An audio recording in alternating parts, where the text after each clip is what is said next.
जय श्री राम। बहुत बहुत स्वागत करता हूँ आप सभी का एक बार फिर से आपके ही अपने YouTube चैनल पर। मैं पंडित आशीष शर्मा। आज हम बात करेंगे वर्ष 2025 के अप्रैल, मई और जून, ये तीनों महीने आपकी राशि यानी मेष राशि के जातकों को क्या फल दे सकते हैं। इस वीडियो में बहुत ही विस्तार से चर्चा होने वाली है आपके जीवन के सभी मुख्य पहलुओं की, चाहे वो आपका स्वास्थ्य हो, आपकी एनर्जी, आपका धन, फाइनेंस, संतान, प्रेम संबंध, वैवाहिक संबंध, आपकी प्रोफेशनल लाइफ, आपके प्रमोशंस, आपकी हेल्थ, क्या लाभ हैं, क्या सावधानी है, किन बातों का ध्यान रखना है, आगामी 3 महीनों में किस प्रकार की योजना बनाकर चल सकते हैं, क्योंकि ये त्रैमासिक राशिफल आगामी योजनाओं को बनाने में बड़ा सक्सेसफुल होता है, या कह सकते हैं बहुत ज़्यादा सहयोग आपके जीवन में करता है। इसलिए हम लेकर आते हैं त्रैमासिक राशिफल। क्या आने वाले 3 महीनों में क्या हो रहा है, आपके ग्रहों का हाल, क्या लाभ है, क्या, क्योंकि यहाँ पर जैसे ही हम महीने की शुरुआत अप्रैल से करते हैं, ये 3 महीने आगे अप्रैल, मई और जून, ये काफ़ी ऐतिहासिक परिवर्तन देने वाले हैं, जिसमें मंगल का राशि परिवर्तन, गुरु का महापरिवर्तन, शनि का महापरिवर्तन, राहु केतु का महापरिवर्तन होगा। यानी एक बड़े बड़े ग्रहों के परिवर्तन भी इन 3 महीनों में होंगे। तो ये तीनों महीने कैसे हैं आपकी राशि के लिए, इसकी विस्तार से चर्चा करने वाले हैं। वीडियो पर आप अगर पहली बार आए हैं, वीडियो आपको पसंद आ रहा है तो सब्सक्राइब करना ना भूले, शेयर करना ना भूले, और स्क्रीन पर अपने अपने व्हाट्सएप नंबर दिए हैं। अगर आप अपने हॉरोस्कोप दिखाना चाहते हैं, बनवाना चाहते हैं, कुंडली मिलान कराना चाहते हैं, या कोई भी जानकारी चाहिए, तो दिए गए नंबर पर date of birth, time, place आप शेयर कर सकते हैं पेड कंसल्टेंसी से। आइए शुरुआत करते हैं। सबसे पहली शुरुआत मैं यहाँ आपकी ही राशि के लॉर्ड मंगल से करना चाहूँगा। सभी 9 ग्रहों की जानकारी आपको इस वीडियो के माध्यम से मिलेगी कि आने वाले 3 महीने में सभी 9 ग्रह आपके क्या स्थिति को कर रहे हैं, चंद्रमा को छोड़कर, क्योंकि चंद्रमा तो हर 2.25 दिन में बदल जाता है। सबसे पहले मंगल आपकी राशि के मालिक है। अगर हम देखें तो आपकी राशि को रिप्रेजेंट करता है मंगल, क्योंकि मंगल आपकी राशि का मालिक है। और मेष राशि अपने आप में एक अग्नि तत्व की राशि है, एक एनर्जेटिक राशि है। यानी इस राशि के अंदर हमेशा से एनर्जी तो भरपूर है, अच्छी एनर्जी है, काम करने की क्षमताएं हैं। और उस राशि का मालिक अप्रैल के महीने की शुरुआत में हमें 3rd हाउस में मिलता है, जिसको हमने पहले भी कहा था कि तीसरे घर मंगल को पसंद है। और मंगल जैसा ग्रह अगर तीसरे घर में हो तो ये एनर्जी देता है, हिम्मत देता है, साहस देता है, परिस्थिति से लड़ने की क्षमता देता है। व्यक्ति अपने खुद के बल पर अपना भाग्य और अपना कर्म दोनों बनाने में यहाँ सक्षम है। इसमें कोई संदेह नहीं है कि जब तक मंगल मिथुन राशि में रहेंगे तब तक का समय आपकी एनर्जी के लिए, आपके स्वास्थ्य के लिए, आपके मान सम्मान के लिए बेहतर ही रहेगा। आप जीवन की सभी परिस्थितियों से लड़के आगे चल सकते हैं। अब 5 अप्रैल को मंगल आते हैं अपने कर्क राशि के अंदर। ये एक जरूरी स्थितियां हैं आपके लिए कि भाई मंगल का गोचर आ जाएगा कर्क राशि के अंदर। यहां से मंगल यहां आएंगे। सबसे पहले राशि का मालिक केंद्र में आ रहा है। ये अच्छा है किसके लिए? ये स्वास्थ्य के लिए ठीक है। कोई यहाँ पर मेजर हेल्थ इश्यूज नहीं होने वाला, कुछ नहीं है। राशि का मालिक केंद्र में आ रहा है तो एनर्जी अच्छी, काम करने की क्षमता अच्छी, क्योंकि वो वहाँ से बैठकर देखेगा कर्म भाव को, इसलिए ये प्रोफेशनल लाइफ के लिए ठीक है। देखेगा 11th हाउस को, इसके लिए आपकी बदौलत यानी आपकी हिम्मत से आप सोर्स ऑफ इनकम पैदा करते हैं। लेकिन इसमें नेगेटिव बात क्या है? नेगेटिव बात यह है कि यहाँ ये मंगल नीच का है। आपने बहुत सामान्य नियम से सुना भी होगा कि चौथे घर में मंगल मंगल दोष बनाता है। अब यही वही मंगल है जो चौथे घर में आके नीच का हो गया है। ठीक है, नीच का होता है तो आपकी वजह से या आपके स्वभाव की वजह से आपके वैवाहिक संबंधों पर प्रभाव नहीं पड़ना चाहिए। आपके स्वभाव की वजह से आपके परिवार में कलह नहीं होना चाहिए, क्योंकि वो चौथा घर परिवार की सकुशलता, घर परिवार का माहौल है। उस मंगल की दृष्टि आपके सप्तम भाव पे आती है तो आपके क्रोध, आपकी जल्दबाजी की वजह से, आपके एग्रेशन की वजह से, क्योंकि ये स्थिति छोटी छोटी बातों को लेकर एग्रेसिव करेगी, छोटी छोटी बातों को लेकर आपको तनाव होगा, छोटी छोटी बातों को लेकर आपके भीतर एग्रेशन आएगा। आपको उस एनर्जी को संभालना है, अदरवाइज आपके वजह से ही आपके जीवन में प्रॉब्लम आएगी। यानी जब मंगल नीच हो तो कहते हैं अपनी एनर्जी को राइट डायरेक्शन में लगाइए, क्योंकि मंगल ऑलमोस्ट देखा जाए तो बहुत लंबे समय तक देखा जाए तो मंगल यहीं रहने वाले हैं। अप्रैल, मई, जून सभी महीनों में आपको मंगल मोस्टली इसी भाव में मिलेंगे। तो ये आपके लिए फायदे का सौदा जब ही है जब आप इस गोचर को समझ रहे हैं, आप उस मंगल को समझ रहे हैं, आप अपनी एनर्जी को वेस्ट नहीं कर रहे, आप क्रोध नहीं कर रहे, आप शांत हैं, आप धैर्य बनाए हुए हैं, तो ही आपके जीवन में सब कुछ अच्छा है। अदरवाइज उस स्थिति का प्रभाव, चाहे आपका घर हो, परिवार हो, वैवाहिक संबंध हो, आपकी नौकरी हो या व्यापार हो या कुछ भी हो, उन पर असर आएगा अगर आप शांत नहीं रहे। तो आपको राइट डायरेक्शन में अपनी एनर्जी को वेस्ट करना है, ये बात ध्यान रखें, तभी ये मंगल आपको अच्छे और उच्चतम फल दे सकता है। ठीक है, तो ये बात आपको पूरे इन 3 महीने में दिमाग में रखनी है कि भी मुझे शांति से काम लेना होगा। अब हम बात करते हैं धन के विशेष कारक ग्रह गुरु की। ये गुरु ग्रह हमारे दूसरे घर के अंदर चल रहे हैं। कब तक है? 14 मई तक गुरु यही है। गुरु ग्रह हैं, आपकी राशि से भाग्य भवन के मालिक भी हैं, दूसरे घर में भी हैं, और दूसरा घर यहाँ धन का घर होता है और गुरु धन के कारक भी हैं।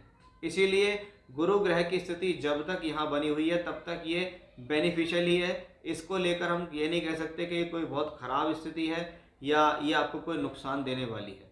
लेकिन फिर लगभग 15 मई को होता है गुरु का राशि परिवर्तन। ठीक है, 15 मई को गुरु का राशि परिवर्तन होता है। गुरु आपकी राशि से 3rd हाउस के अंदर ट्रांजिट करना शुरू कर देते हैं। अब 3rd हाउस के अंदर जैसे ही ट्रांजिट होना शुरू होता है तो आप इस बात को ध्यान रखिएगा कि जब तक बृहस्पति 3rd हाउस में रहेंगे तो तीसरा घर कम्युनिकेशंस का भाव भी है। अब इसको कम्युनिकेशन से कैसे जोड़ेंगे कि मेरे भाग्य स्थान का मालिक तीसरे घर में है। मैं भाग्य बनाने के लिए जितना कम्युनिकेशन से जुड़ूंगा, जितना सोशल मीडिया से जुड़ूंगा, जितना यात्राएं करूंगा, जितना लोगों से जुड़ूंगा, उतना मेरे लिए बेनिफिशियल हो जाएगा, उतना मेरे लिए फायदेमंद हो जाएगा। ये गुरु 3rd हाउस का कहता है, क्योंकि वो 12th लॉर्ड भी है, 12वें घर का मालिक होकर भी गुरु यहाँ बैठा हुआ है। इसलिए ये स्थिति आपके जीवन में बताती है कि गुरु की कृपा से, यानी बृहस्पति की कृपा से, ऐसे समय में बहुत बार क्या होता है, कोई बड़ा टूर, कोई बड़ी ट्रैवलिंग या फॉरेन ट्रैवलिंग भी संभव है, या आप विदेश से जुड़कर भी काम करना चाहेंगे तो आपके लिए बेनिफिशियल होगा। गुरु ग्रह क्योंकि यहाँ पर 7म भाव को देखते हैं तो गुरु ग्रह विवाह वैवाहिक संबंधों को भी संभालते हैं और आपका विवाह कराने में भी सक्षम है। 9th हाउस को देखते हैं तो भाग्य बनाने में सक्षम है। 11th हाउस को देखते हैं तो आपके सोर्स ऑफ इनकम को भी बनाए रखने में सक्षम है। ये गुरु की स्थितियां हैं। आइए अब बात करते हैं हम 12वें घर में। अगर आप देख रहे होंगे तो बहुत सारे प्लैनेट्स आपको बैठे हुए दिखाई दे रहे होंगे, जिसमें सबसे ज़्यादा जरूरी प्लैनेट शुक्र, कि हमारे धन भाव का स्वामी ग्रह कौन है? शुक्र है। 7म भाव का स्वामी ग्रह कौन है? शुक्र है। और ये शुक्र यहाँ लंबे समय तक अगर हम देखें तो लगभग 1 जून तक शुक्र ग्रह 12वें घर में ही है, जो 12वां घर खर्च का होता है। तो ये धन फाइनेंस के लिए अच्छा है, लेकिन ये कहता है सोच समझकर इन्वेस्टमेंट करें, जल्दबाजी में पैसा इधर उधर ना बखेरें, अपना कोशिश करें सही जगह पर पैसा खर्च हो, अपने चरित्र पर संयम रखें। यह स्थिति विवाह वैवाहिक संबंधों के लिए ठीक है, विवाह का सुख देने के लिए ठीक है, क्योंकि ये 12वें घर में बैठा है और 12वां घर बेडरूम का घर होता है। तो हम क्या कहेंगे कि ये आपको रति सुख, बेडरूम का सुख भी देगा, लेकिन अपने आप पर संयम रखें। ऐसी स्थिति में बहुत बार व्यक्ति के कैरेक्टर में भी परेशानी आ जाती है, यानी आपका जो कैरेक्टर है वो लुक खराब हो सकता है कि आपके ऊपर वो चीज़ें हावी होने की कोशिश करेंगी, और अगर आपके ऊपर वो चीज़ें हावी हो गई तो कहीं ना कहीं आपके लिए भविष्य के लिए एक नुकसानदायक स्थिति यहाँ होगी, क्योंकि शुक्र ग्रह 12वें घर में है और शुक्र 1 जून को आ जाएंगे यहाँ आपकी राशि के अंदर। तो इन तीनों महीनों में हम कह सकते हैं अगर किसी प्रकार से आपकी कोई बात चल रही है विवाह की या रिश्ते से संबंधित, तो वो यहाँ पूर्ण होती दिखाई देती हैं। इस दौरान आपको कोई विवाह हो सकता है। खास तौर पे लगभग अगर देखा जाए तो 14 मई के बाद से लेके जून के अंत तक ये स्थितियाँ बनती हैं। अगर आपकी कुंडली में विवाह से संबंधित दशाएं भी चल रही हैं, चाहे वो लगन कुंडली और नवांश से संबंधित चल रही हैं दशाएं, तो हम कह सकते हैं कि ऐसी स्थिति में विवाह भी संपन्न हो जाता है। सूर्य ग्रह आपकी राशि से 5म भाव का स्वामी है। 5म भाव जिससे हम शिक्षा, विद्या, बुद्धि, प्रेम प्रसंग को देखते हैं। 5म भाव का मालिक सूर्य जब तक 12वें घर में चल रहा है, राहु केतु अक्ष पर चल रहा है, तब तक कब तक है सूर्य यहाँ पर? 14 अप्रैल तक है। तो 14 अप्रैल तक दोस्तों इस बात का ध्यान रखें, अपनी तरफ से कोई ऐसा गलती ना करें जिससे आपके एजुकेशन में लॉस हो, आपका प्रेम संबंध खराब हो, आपकी एक तरीके से आपकी निर्णय से, आपकी बुद्धि से आप कोई गलत निर्णय ले लें और उससे आपको कोई लॉस हो जाए। इस बात का आपको थोड़ा सा विशेष ध्यान यहाँ रखने की ज़रूरत है। कब तक? 14 अप्रैल तक, क्योंकि 14 अप्रैल तक सूर्य 12वें घर में राहु केतु अक्ष पे रहेंगे।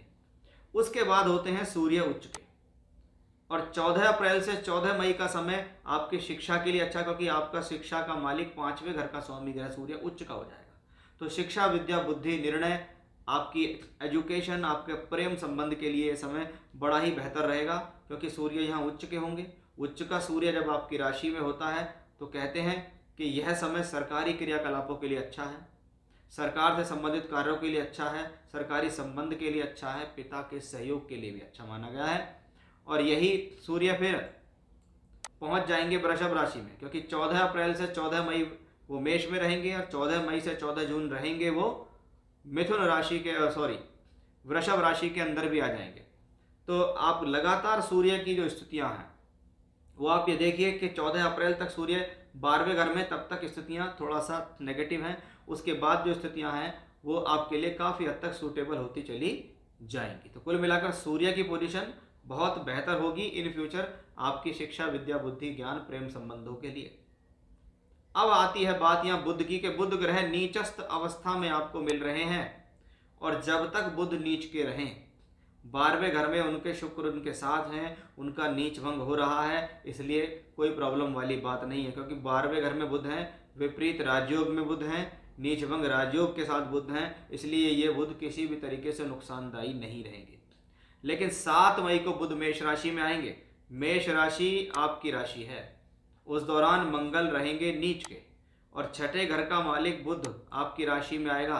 तो ये बात ध्यान रखिए, 7 मई से लेकर 23 मई तक अपनी हेल्थ का बहुत ध्यान रखें, झगड़े झंझटों से बचें, वाहन चलाने में सावधानी रखें, किसी भी प्रकार की जल्दबाजी या गलती से आप अपना नुकसान ना कर लें, इस बात का विशेष ध्यान रखना होगा आपको। उसके बाद 23 मई के बाद जब ये वृषभ राशि में पहुंचेंगे तो यहाँ पर क्या होगा? छठे घर का मालिक वृषभ राशि में पहुंचा हुआ, इसका सीधा सीधा मतलब है कि भाई जब तक 23 मई से लेके और जून के अंत तक इस बात का ध्यान आपको रखना है कि भी खास तौर पे 7 मई के सही शुरू कर दीजिए इस बात को, कि 7 मई से लेके और जून के अंत तक जहाँ ज़रूरत है वहाँ पैसा लेना है, वहाँ कर्ज लेना है, नहीं तो कर्ज से बचें, बीमारियों से बचें, हेल्थ का अपना ध्यान रखें।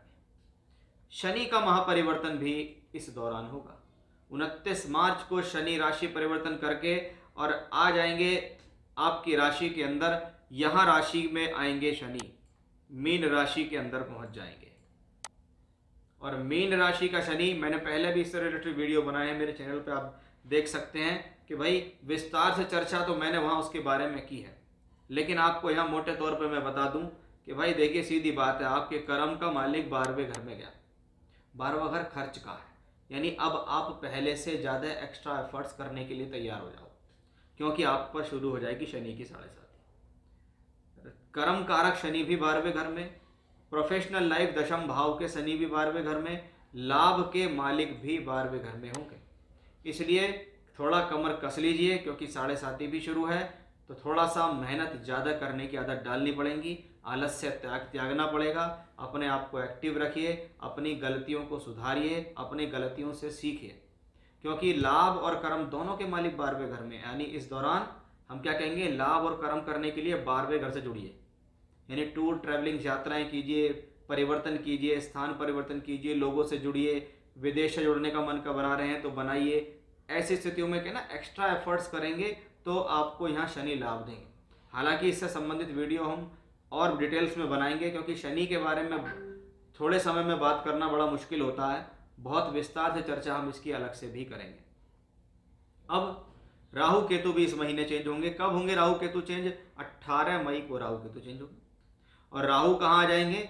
लाभ भाव में। केतु कहाँ आएंगे? पंचम भाव में। ये 5 और 11 का एक्सेस बड़ा शुभ है। राहु केतु का 11वें घर में और 5वें घर का एक्सेस हमेशा से अच्छा ही माना जाता है, क्योंकि 5वां घर शिक्षा, विद्या, बुद्धि, निर्णय और संतान है, और 11वां घर हमारा लाभ है। तो ये 5-11 का एक्सेस अपने आप में बहुत हद तक बेहतर है। राहु क्योंकि शनि की राशि में होंगे, इसलिए मोस्टली वह शनि से संबंधित फल देंगे। और शनि 12वें घर में, यानी फिर से एक इंडिकेशन है, ये इंडिकेशन गुरु ने भी हमें दिया था, ये इंडिकेशन शनि ने भी हमें दिया और ये इंडिकेशन राहु ने भी दिया कि भाई मेष राशि के जात को आने वाले समय में अपनी प्रोफेशनल लाइफ को अब एक ही ठर्रे पे मत चलाओ कि जैसा चल रहा है वैसा चलने दो। अगर जीवन में विस्तार चाहते हो और कुछ बड़ा चाहते हो तो उसके लिए कोशिश करो ज़्यादा से ज़्यादा अपने आप को विस्तार करने की। टूर कीजिए, ट्रैवलिंग्स कीजिए, एक्सपोर्ट इंपोर्ट से जुड़िए, लोगों से जुड़िए, मीडिया से जुड़िए, अपना प्रचार प्रसार कीजिए, तभी ये ग्रह आपके लिए बेनिफिशियल रिजल्ट देने वाला बनेगा। तो ये था हमारा बहुत ही खास विशेष कार्यक्रम मेष राशि के जातकों के लिए, जिसमें हमने सभी तीनों महीनों की जानकारी आपको दी कि इन 3 महीने आपके लिए कैसे जाने वाले हैं जीवन के सभी स्तर को लेकर। जय श्री राम।